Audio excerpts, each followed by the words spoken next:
কোটা সংস্কার আন্দোলন ও তার প্রেক্ষিতে উদ্ভূত পরিস্থিতিতে অনেকে অপ্রত্যাশিতভাবে আহত এবং নিহত হয়েছে।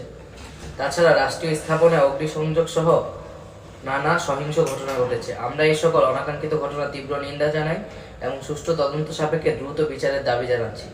আমাদের প্রধান দাবি ছিল কোটার যৌক্তিক সংস্কার, যা ইতিমধ্যে সরকার পূরণ করেছেন। এখন শিক্ষার সুষ্ঠু পরিবেশ নিশ্চিত করার লক্ষ্যে দ্রুত শিক্ষা প্রতিষ্ঠান খুলে দেওয়ার জন্য সরকারের প্রতি জোর আহ্বান জানাই।